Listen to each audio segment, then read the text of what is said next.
Olá, nós estamos iniciando mais um programa Assembleia Convida e hoje nós temos a honra de receber aqui no estúdio da TV Assembleia o Marcelo Sampaio, que é integrante da Associação Preserva São Paulo.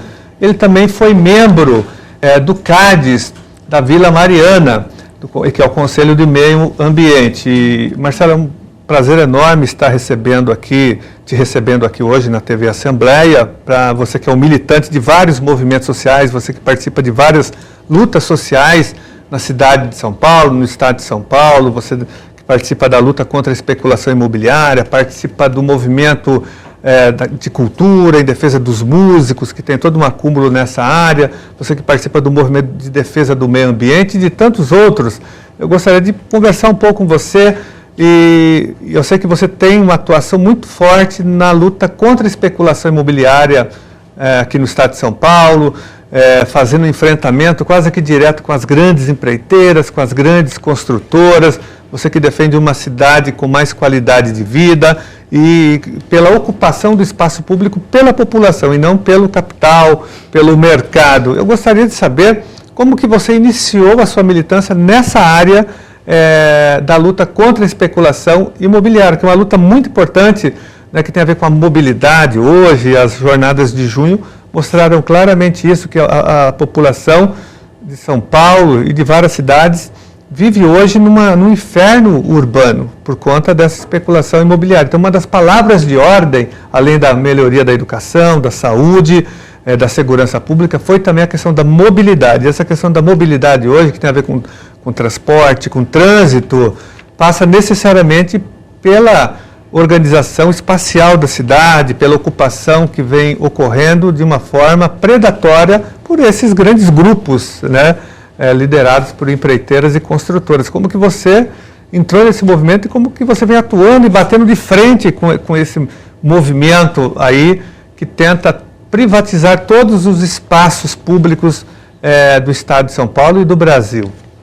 Bom, em primeiro lugar, deputado, eu gostaria de agradecer a oportunidade de falar em nome dos movimentos dos quais eu participo e acho que é um momento oportuno também para agradecer publicamente a sua participação nesses movimentos também, né? Porque você disse que eu sou um ativista da luta contra a especulação imobiliária, eu diria que somos, né? Porque em mais acho que cerca de 10 movimentos dos quais eu participo, você também participa, disponibilizando seu mandato para que a gente tenha instrumentos que são poucos, mas todos os instrumentos que você pode colocar à disposição, você tem feito, tem colocado, tem participado não só como um agente que promove o acesso ao Ministério Público e outros mecanismos, como também tem trabalhado muito na parte de formação, ajudando a gente a orientar as associações para saber como intervir, como atuar nesses problemas de especulação imobiliária, que na verdade é uma luta inglória contra um poder muito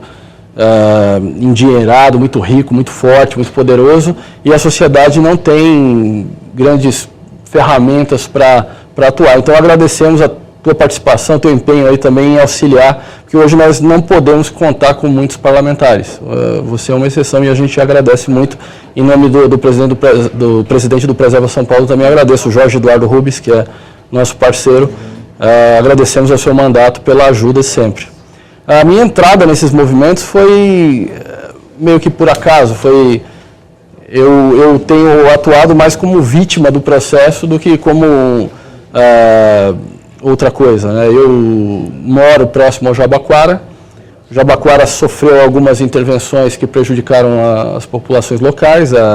Havia uma tentativa de desapropriar o entorno do aeroporto de Congonhas, e isso atingiu uma série de amigos de longa data que eu tenho.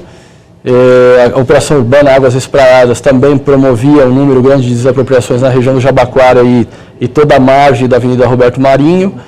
E a minha família tem um comércio pequeno em Moema, que foi atingida por uma outra medida, uma outra modalidade de intervenção urbanística chamada Plano de Readequação Viária.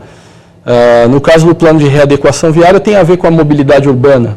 Foi na gestão Kassab que o primeiro secretário, o supersecretário Alexandre de Moraes, primeiro secretário dele, acabou criando essa modalidade de intervenção que proibia o estacionamento nas ruas do bairro. Então, não só no bairro de Moema, mas Pinheiros, Jardins, proibia de forma bastante intensa... Estacionamento nas ruas, nas ruas. Zona Azul... Zona Azul e o estacionamento livre. Então, no bairro de Moema especificamente, foram suprimidas 3.800 vagas.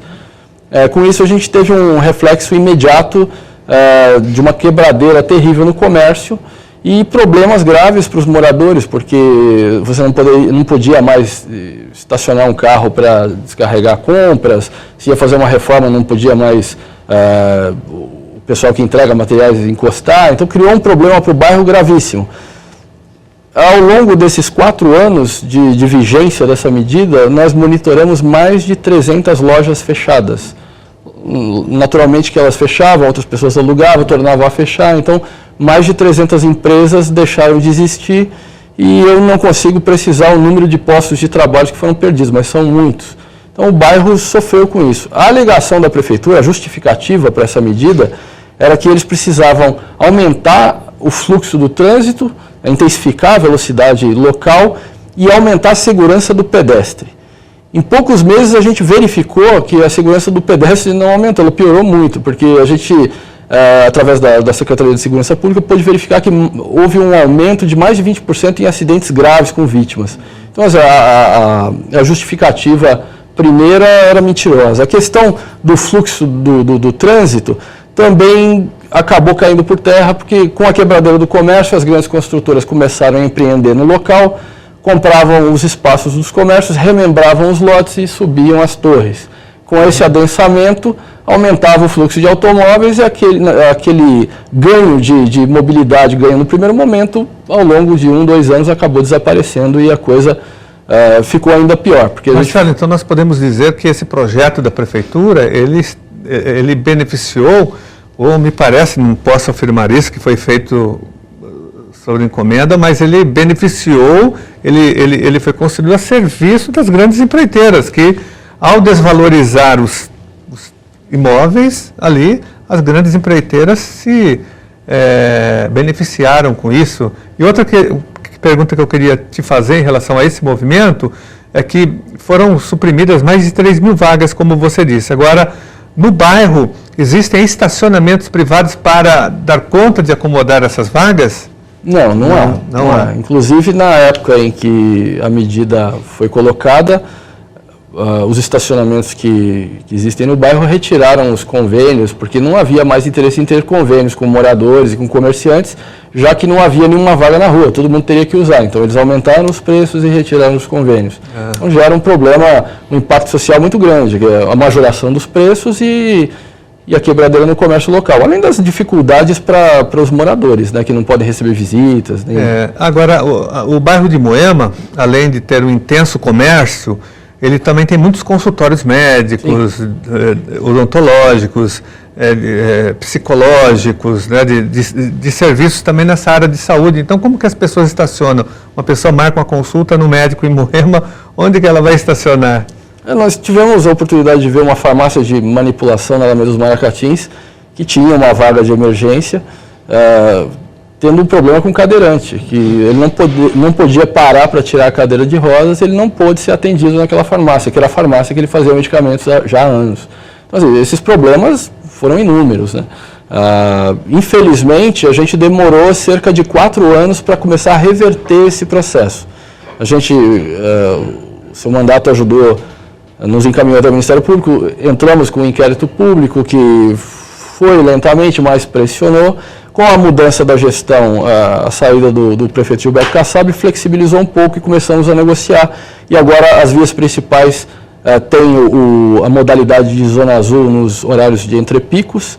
E estamos estudando, junto com a CET, uma flexibilização para as secundárias, para as vias secundárias. Então, hoje já há a possibilidade de negociar com a CET uma mudança, mas é uma luta que já vai para 5 anos, né? Muito tempo e muita gente perdeu com isso. O impacto social que foi gerado não tem recuperação. Perdemos, né, tudo aquilo. O comércio da região se fragilizou, boa parte dos moradores de pequenas residências, sobrados, casas térreas, se mudaram e venderam para as grandes incorporadoras, porque a pressão é muito grande, né? Há um assédio terrível. E o bairro mudou o perfil, né? Hoje temos um outro bairro. Na questão do Jabaquara foi terrível também, né? Com a Operação Urbana Águas Espraiadas. Havia um primeiro projeto com um impacto social X. Quando o prefeito Kassab tomou pé disso, ele mudou o projeto de lei e intensificou as desapropriações. Foi para 14 mil domicílios, muita gente. Não há garantias para quem vai ser desapropriado, porque não há mecanismos efetivos para fazer compensações justas para essas pessoas que vão ficar sem moradia, sem seus comércios. Então, foi também um impacto muito grande, uma luta muito grande que tivemos na Câmara dos Vereadores, no Ministério Público. Os moradores que lá estiveram na Câmara dos Vereadores receberam um tratamento desumano dos parlamentares, foram ofendidos, humilhados, tiveram que passar noites lá, com votações proteladas para que eles se cansassem e não pudessem participar da discussão, a voz caçada, inclusive em programas públicos, onde os moradores podiam falar, o microfone era cortado e a pessoa que assistia pela televisão não podia ouvir o que o morador estava falando, então só ouvia o parlamentar que era a favor da Operação Urbana e contra a população. Então foi uma humilhação terrível, né? E hoje o bairro está completamente à mercê dessa circunstância e não conseguiu chegar a bom termo ainda. Há alguns avanços, mas ainda está muito longe do ideal, né? Marcelo, essa região da Água Espraiada que você citou é uma área assim que representa, acho que a menina dos olhos das grandes empreiteiras, desse mercado imobiliário. E constantemente existem tentativas ou do governo estadual ou do governo municipal em desapropriar ali, em privatizar áreas. Além desse movimento que você citou agora, que você participou ativamente, você também participou ativamente de um outro movimento recente, mas em relação ao governo do Estado. O governo do Estado tentou ali vender, leiloar vários imóveis do DR, que são ocupados há 30, 40 anos por famílias, pelas camadas populares, imóveis que já servem como habitação popular. Né? E anterior a isso, houve também a aprovação de um projeto aqui na Assembleia Legislativa, também autorizando o governo a vender outros tantos imóveis na mesma região. Você participou desses dois movimentos aqui na luta contra o Estado, contra essa entrega do patrimônio público, que também iria beneficiar as empreiteiras e o mercado, esse grande mercado imobiliário, Secov, né? E como que você vê essa questão da água espraiada, que você mora na Zona Sul, você conhece com mais profundidade, que isso começou desde a época da Berrini, que ela começou a ser valorizada, e agora essa valorização vem com muita força em toda a extensão da Berrini, que culmina com essa obra que você citou da Prefeitura, de construir um túnel até a Imigrantes. Toda aquela região ela é alvo de especulação imobiliária e também serve como moeda de troca para muitos setores da política nacional, tanto estadual quanto municipal. A gente verifica, por exemplo, no caso das PPPs, quando foi feito o projeto de lei 650 de 2012, que vendia os imóveis do Estado, entre esses imóveis havia imóveis enormes, como o ginásio Ibirapuera, que foram tirados posteriormente, mas que no projeto inicial estavam lá contemplados. Estavam também inseridos os imóveis do DER. Depois de uma negociação e uma pressão popular muito grande, presença inclusive dos moradores aqui na Assembleia Legislativa, esses imóveis do DR foram retirados do escopo daquela lei.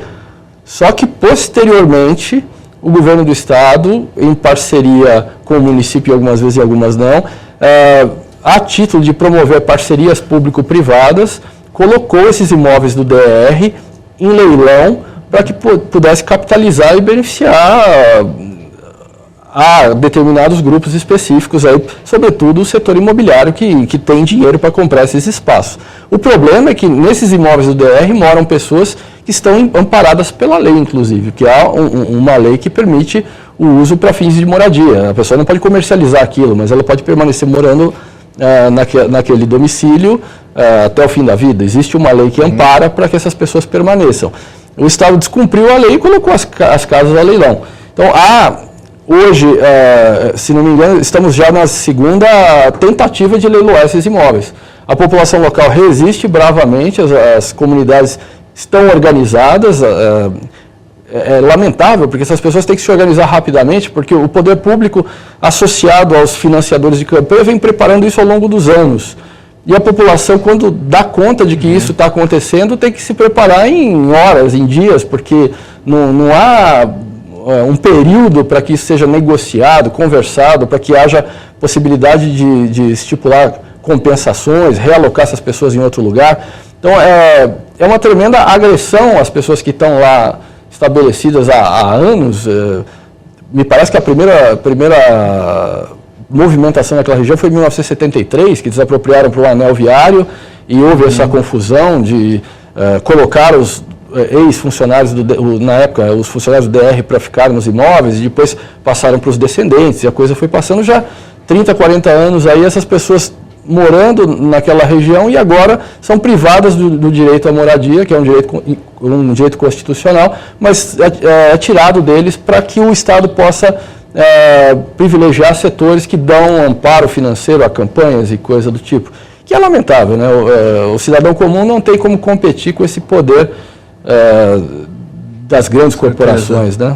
Marcelo, tem um outro caso importante também, de um movimento que você participou, que foi um movimento vitorioso, que conseguiu reverter também a situação. Me refiro aqui ao caso do Quarteirão do Itaim, o Quarteirão de Cultural do Itaim, que foi a tentativa do ex-prefeito Gilberto Kassab de vender um terreno de aproximadamente 20 mil metros quadrados, com 8 equipamentos públicos, sociais, uma escola estadual, uma EMEI, uma escola de educação infantil, uma creche da prefeitura, uma biblioteca municipal, um teatro municipal, uma extensa área verde também.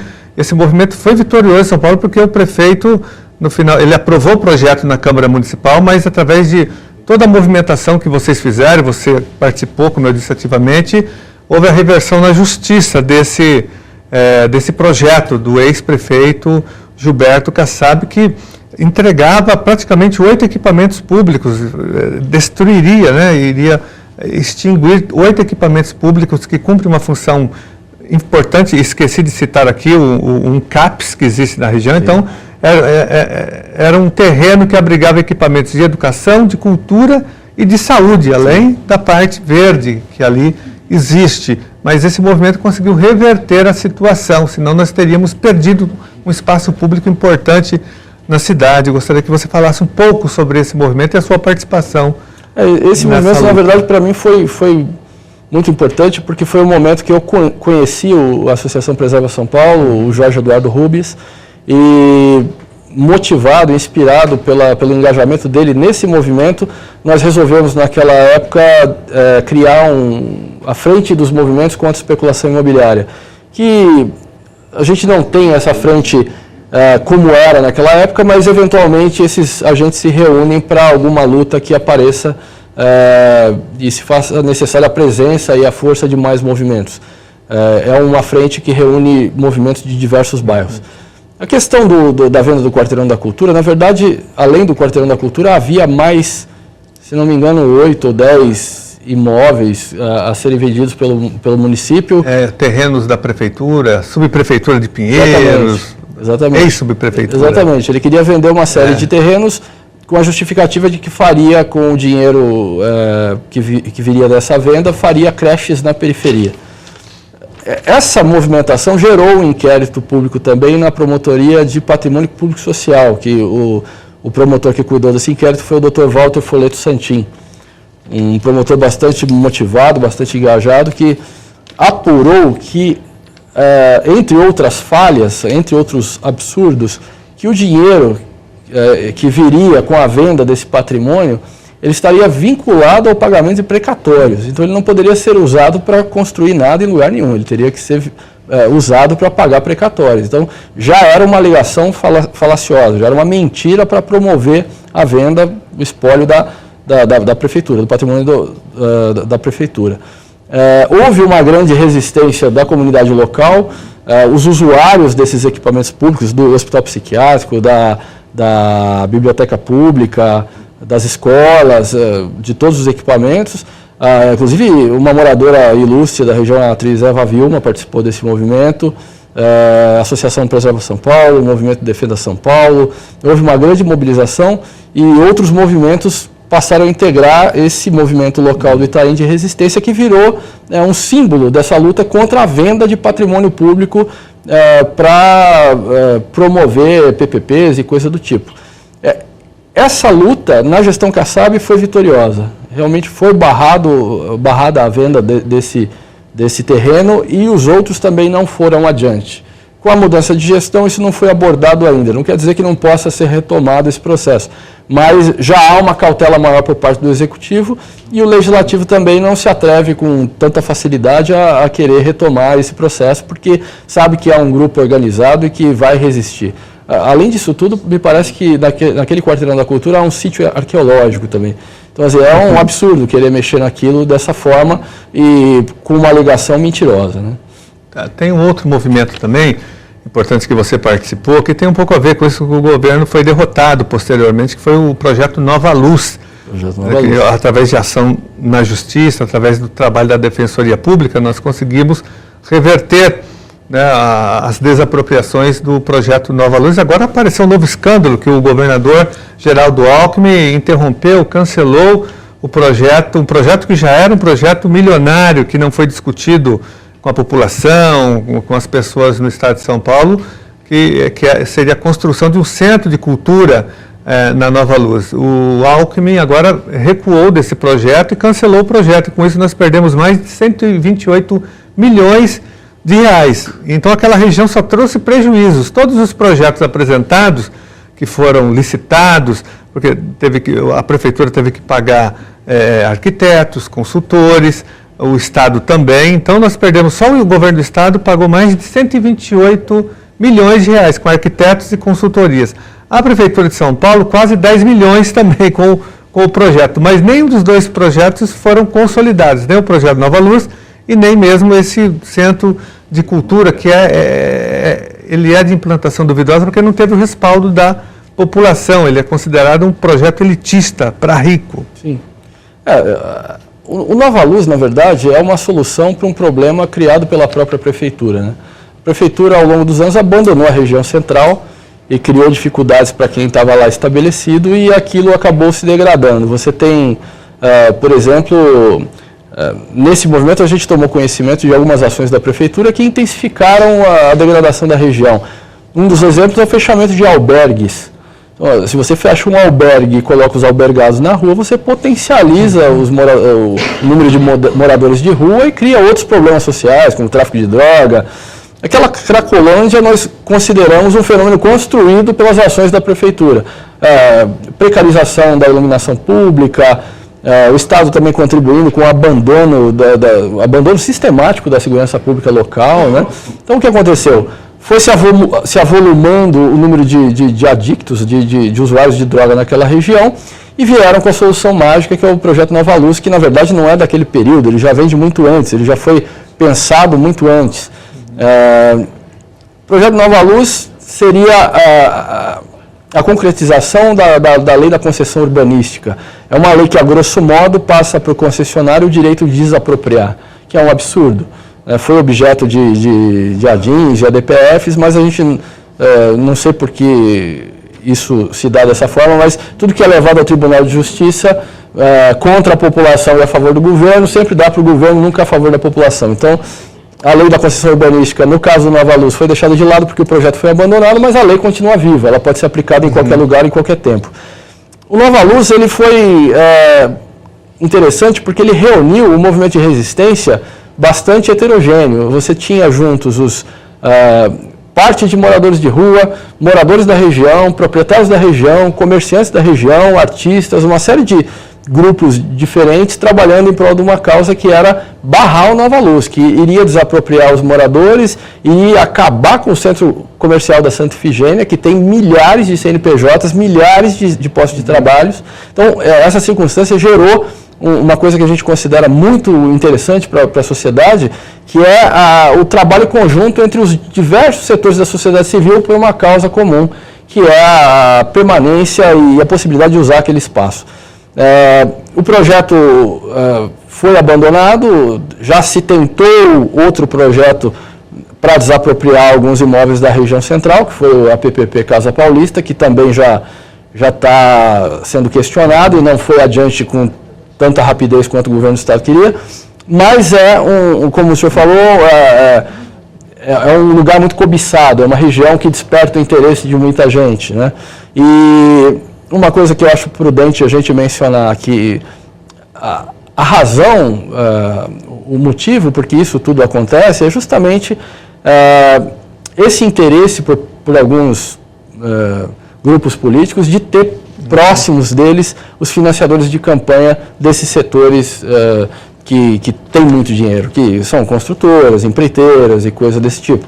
Então, enquanto houver a possibilidade para essa relação promíscua entre poder público e setor privado serem mantidos, a gente vai ter dificuldade em fazer valer os direitos da sociedade, porque realmente é muito diferente a relação de um financiador de campanha endinheirado com o parlamentar do que a relação da sociedade civil comum, cidadão comum com esse mesmo parlamentar. Os interesses são diferentes, né? O poder de persuasão de um financiador milionário é muito maior do que o eleitor comum. Então, isso precisaria ser mudado. Marcelo, nós vamos fazer um rápido intervalo e voltaremos aqui dando continuidade a esse tema tão importante que é a luta contra a especulação imobiliária e outros temas pertinentes aqui à sua atividade de militante social. Estamos de volta com o programa Assembleia Convida, entrevistando hoje, aqui no estúdio da TV Assembleia, o Marcelo Sampaio, que é membro do Preserva São Paulo. Marcelo, nós estávamos aqui discutindo os vários movimentos que você participou da luta pelo espaço público, em defesa de uma cidade para todos, de uma cidade com mais qualidade de vida e, sobretudo, isso implica lutar contra a especulação imobiliária. E você participou também de um movimento que é o movimento do outro lado do muro, liderado pelo Ricardo Fraga. Movimento também importante aqui de enfrentamento direto, inclusive enfrentamento até com a própria justiça, o Tribunal de Justiça, que eu gostaria que você falasse desse movimento e, na sua opinião, qual foi o papel do Ricardo na elaboração, na organização dessa luta na região da Vila Mariana, exatamente contra a construção de um empreendimento numa área com nascentes de água, exatamente na rua Rodrigues Alves, no centro ali da Vila Mariana. Aliás, aqui perto da Assembleia Legislativa, ali ao lado do Instituto Biológico. Exatamente. O Ricardo é uma das referências que a gente tem, né? Uma referência de cidadão e, inclusive, de servidor público engajado na defesa da coisa pública. O Ricardo criou esse movimento porque perto da casa dele havia um terreno enorme, abandonado há anos, uma área verde pequena, mas que havia no meio dessa área verde um rio passando. Ele tomou conhecimento disso porque ele servidor da Secretaria do Verde e do Meio Ambiente e teve acesso a essas informações, e vendo a movimentação de uma construtora por lá, ele resolveu fazer um movimento chamado do outro lado do muro. Ele colocava uma escada, uma cadeira e convidava as pessoas que passavam, as pessoas do bairro, para ver o outro lado do muro, porque só viam aquele muro e não sabiam o que tinha do lado de lá. E as pessoas foram tomando conhecimento que havia aquela área verde do outro lado, que havia uma nascente, um rio passando. E começou a se avolumar esse movimento. E esse movimento começou a incomodar a construtora que estava ali interessada em realizar o negócio e não queria ter nenhum problema com nenhum ativista e coisa do tipo. O movimento criou realmente densidade, começou a incomodar os cidadãos que estavam lá fazendo a obra e processaram o Ricardo. Processaram por danos morais, coisa do tipo. E um juiz concedeu à construtora uma liminar proibindo o Ricardo Fraga Oliveira de se manifestar a um raio de 1 quilômetro da obra e de postar qualquer informação referente à obra em redes sociais. Um absurdo. É uma afronta à Constituição Federal, exatamente. Artigo 5º, que garante liberdade de expressão, de manifestação, ou seja, é o Tribunal de Justiça é a justiça se colocando do lado do mais forte, né? Promovendo a injustiça, né? Injustiça. E acho que é um dos exemplos mais concretos de que os compromissos do Tribunal de Justiça também são bastante discutíveis quando a gente está falando do poder das construtoras e do poder que a população deveria ter. E acabou que o Ricardo teve que, durante o período, se afastar, e esse processo ainda está tramitando, e ele teve prejuízos enormes com isso, né? Do ponto de vista pessoal, do ponto de vista na verdade, os danos morais foram causados a ele, né? Por consequência disso tudo. Ele teve problemas de toda a ordem. O emprego dele, como funcionário público. Inclusive, ele foi realocado. Foi transferido. Foi transferido porque acharam que era mais adequado. Ou seja, ele teve prejuízos enormes com isso. É uma referência para a gente.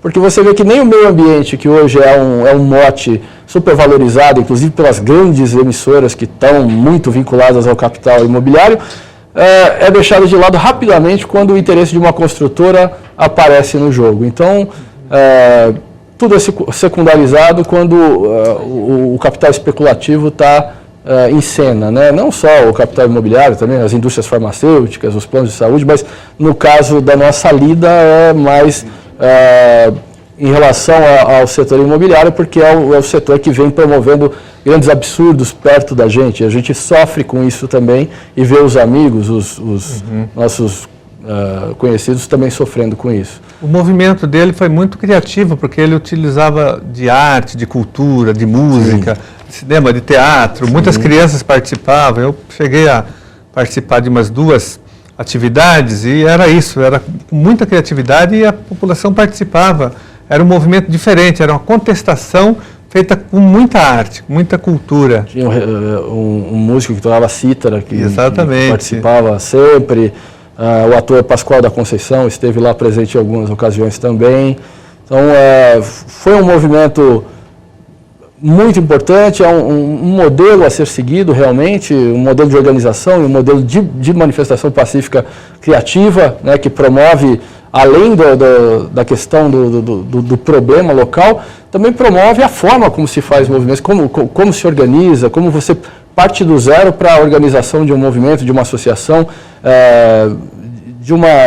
um processo de organização social que zela dos interesses da própria população e combate o capital que muitas vezes se manifesta de uma forma muito perniciosa, muito violenta, né? Agride aos interesses de todos que circundam aquele interesse deles. Então o Ricardo realmente, para nós, é uma referência, é um exemplo a ser seguido. Como outros, né? Hoje a gente tem outros movimentos novos acontecendo. A luta contra o Casa Paulista no centro foi muito bonita também, porque a gente teve moradores e comerciantes juntos, organizados, fundaram uma associação para a ocasião daquele problema, que eles seriam desapropriados, 900 e tantos imóveis seriam desapropriados para a construção de habitação popular, mas 90% desses imóveis foram triados pelos moradores e verificou-se que a maioria deles tinha atividade ou como moradia ou atividade comercial bastante intensa, até indústrias.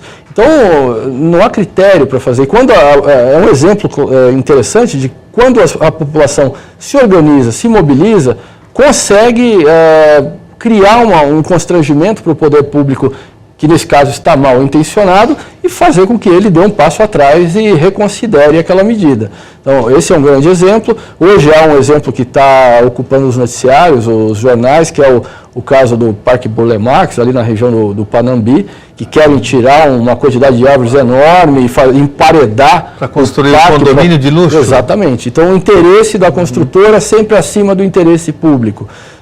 Acontece na Vila Ema um movimento parecido também. No caso do Panambi, a liderança mais expressiva lá é um advogado criminalista, o Dr. Roberto Delmanto, que foi ao Ministério Público e denunciou e conseguiu dar visibilidade ao movimento e está conseguindo levar adiante essa luta. Na Vila Ema, os lutadores da região, lá, os ativistas da região, estão lutando pela criação do Parque da Vila Ema, que é uma área verde enorme que existe lá, que foi já considerada de interesse público, mas que eventualmente tem problemas de pessoas entrando e cortando árvores de noite para dizer que aquilo não é mais uma área verde considerável, que deve ser deixado de lado esse projeto de interesse público, mas as pessoas daquela região também não arredam o pé e estão lá brigando pela efetivação do Parque da Vila Ema. Isso está acontecendo agora. Qualquer pessoa que queira participar desses movimentos pode se aproximar e ajudar, porque é necessário que haja ativistas engajados nessa luta aí para que a gente leve adiante todos esses objetivos aí da sociedade paulistana. Marcelo, uma pergunta que eu gostaria de te fazer é o seguinte, em relação ao plano diretor aqui da cidade de São Paulo, ele está prestes a ser aprovado. Sei que você acompanha bem essa discussão. Como que você vê o impacto da aprovação de um plano diretor para combater a especulação imobiliária? Você acha que esse plano que será aprovado, ele vai ter esse viés de combater ou ele vai reforçar? Você acha que as empreiteiras continuam influenciando a Câmara Municipal, já que uma parte considerável dos vereadores foi financiada por empreiteiras e o próprio prefeito Haddad também recebeu financiamentos na sua campanha eleitoral de grandes empreiteiras? Você acha que a Câmara vai sucumbir novamente aos interesses das grandes empreiteiras ou haverá algum tipo de avanço para impedir essa destruição da cidade, do espaço urbano, do espaço público que você vem citando e combatendo? Na verdade, isso já está acontecendo, né? Esse novo plano diretor estratégico, ele já tem mais cara de um projeto de escritório de arquitetura, de engenharia, do que um plano diretor estratégico. E eu digo isso por quê? Porque todas as legislações que dizem respeito à política urbana, elas mencionam a participação popular efetiva, desde a Constituição Federal até a Lei Orgânica do Município, né? E com a criação do Estatuto da Cidade, todo município com mais de 20 mil habitantes tem que ter um plano diretor estratégico, e tanto no Estatuto da Cidade quanto no plano diretor estratégico menciona-se a obrigatoriedade da consulta pública, né, do processo de participação popular na criação dessas políticas urbanísticas. O problema que a gente entende que o problema mais grave é que no Estatuto da Cidade, que é uma peça jurídica muito interessante, ela acabou no final ficando manca de uma penalização para o gestor municipal que não cumprisse o processo de participação popular.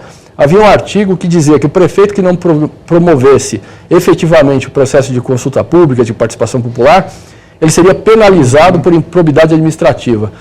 Isso seria fantástico, só que o ex-presidente Fernando Henrique Cardoso vetou esse artigo. Então, o que acontece?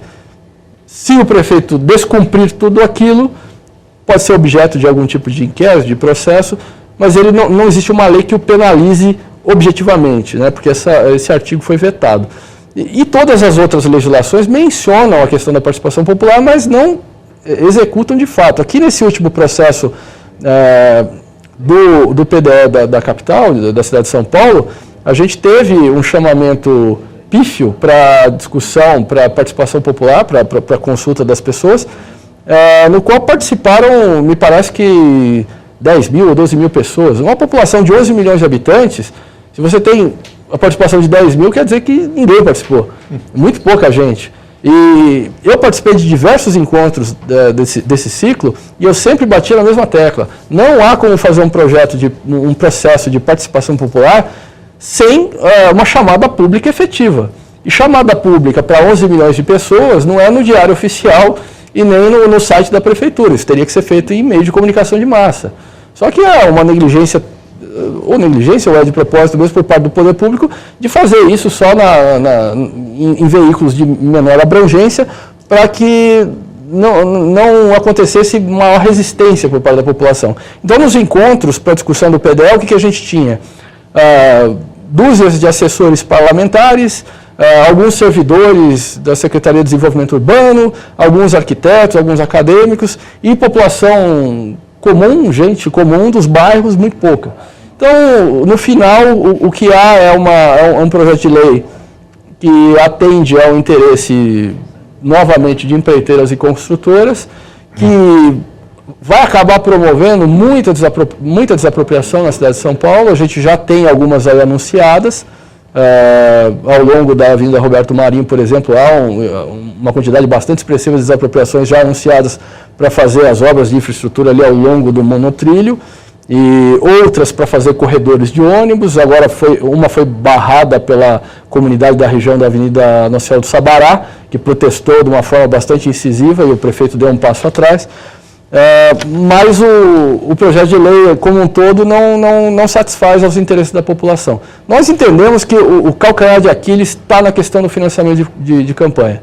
Enquanto houver a possibilidade de setores que detêm o capital financiarem as campanhas e terem a maioria dos parlamentares à disposição dos seus interesses, a gente vai ter o interesse comum da sociedade deixado em segundo plano, porque esses parlamentares vão atender, logicamente, aos interesses das pessoas que financiam as campanhas para eles se perpetuarem nessa circunstância de poder. Então, nós achamos que deve haver algum mecanismo, ou financiamento público, ou algum outro mecanismo que torne mais igualitária a disputa para as casas legislativas, para que a gente, e para o executivo também, para que a gente tenha uma circunstância mais favorável para a população, para que a população realmente tenha uma participação mais isonômica, né, para que a voz de todos seja ouvida da mesma forma. Marcelo, um outro movimento importante que você participou também foi a retomada do Cine Belas Artes. E você, a gente tem pouco tempo para discutir isso, aí 4 minutos, mas eu queria que você falasse aí em 1 minuto desse movimento e, ao mesmo tempo, como você é um músico, um produtor cultural, um produtor musical, você que vem debatendo bastante a questão da música hoje no Brasil, da produção musical, nós aprovamos recentemente no Congresso Nacional uma lei que traz a obrigatoriedade do ensino de música nas escolas públicas e privadas do Brasil. Como que você vê isso? Primeiro, Belas Artes, rapidamente, a retomada, o Belas Artes volta a funcionar nos próximos meses, né, como um cinema na cidade de São Paulo, e entramos na área cultural, que era uma outra proposta do nosso debate, mas como você participa de muitos movimentos, eu queria só que você falasse também da área de música. A questão do Belas Artes foi bastante interessante, que houve um movimento contra o fechamento do Belas Artes, depois um movimento pela reabertura do Belas Artes, é o mesmo grupo, mas eles não abandonaram o pleito, né, estavam lá brigando para que o Belas Artes voltasse a ser um cinema de rua tradicional, com aquelas características de filmes de arte, de filmes de vanguarda. Esse movimento está vivo e conseguiu muitas vitórias, conseguiram tombar primeiramente a fachada do prédio de cinema, agora já conseguiram comprometer o poder público em reabrir aquilo com um objetivo cultural de restabelecer o cinema. Sabemos que o outro lado não vai parar de pressionar para que isso vire qualquer outra coisa, mas o movimento ali é bastante ativo e os entusiastas da cultura tradicional da nossa cidade não vão abandonar essa luta, não. A gente vai conseguir. A questão do ensino de música nas escolas, que era para nós uma coisa fantástica, para nós, eu sou músico, minha formação é em música, eu sou bacharel em música, seria uma solução para inserir os músicos no mercado formal de trabalho. Isso é uma lei de 2008, uma lei do governo Lula. O problema é que não há... os músicos são uma categoria que, do ponto de vista organizativo, não é muito intensa, né? Não tem associações representativas. A Ordem dos Músicos do Brasil é uma piada, né? Não representa músico coisa nenhuma. E os sindicatos também são bastante inexpressivos. Então, eu acho que não fomos rápidos o suficiente para nos apropriarmos dessa luta e tornarmos isso um espaço para que o músico entrasse no mercado formal de trabalho, se tornasse um servidor público, né? A alegação do Conselho Nacional de Educação é que não há músicos licenciados o suficiente para preencher essas vagas.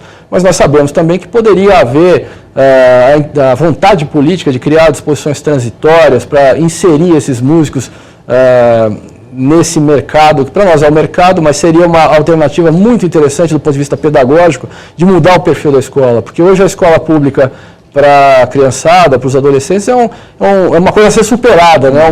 É uma luta a ser vencida. E não é um ambiente prazeroso, um lugar onde você vai aprender e congregar com as pessoas. Infelizmente, a coisa não foi a bom termo, né? A maior parte dos municípios que regulamentou o ensino de música nas escolas municipais, regulamentou de forma a ter os professores de educação artística e do ensino fundamental dando aula. Muitos deles não têm nem formação musical. Não tem. Há um projeto de criar um curso de formação básica para esses professores, mas a gente sabe que é um absurdo, que para você formar um músico competente, sobretudo um professor de música, leva anos. Você não vai fazer isso com 30 horas aula, como eles propunham no primeiro momento. Então não tem um objetivo muito correto, né? E sobretudo, exclui da discussão os músicos, os professores de música, que seriam acho que os proponentes legítimos desses espaços, porque afinal de contas são os que se dedicam a estudar essa arte e a criar pedagogia para esse segmento, né? Então, estamos perdendo uma grande oportunidade de tornar a escola um ambiente mais interessante, mais sedutor para a criança, porque a criança hoje tem a escola como um desafio a ser vencido, não como um lugar prazeroso, né? A possibilidade de você levar ferramentas pedagógicas novas, até de caráter interdisciplinar, para você usar a música para ensinar história, para ensinar matemática,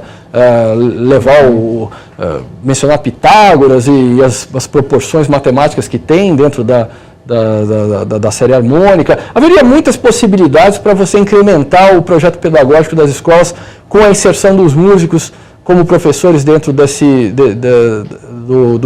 serviço público.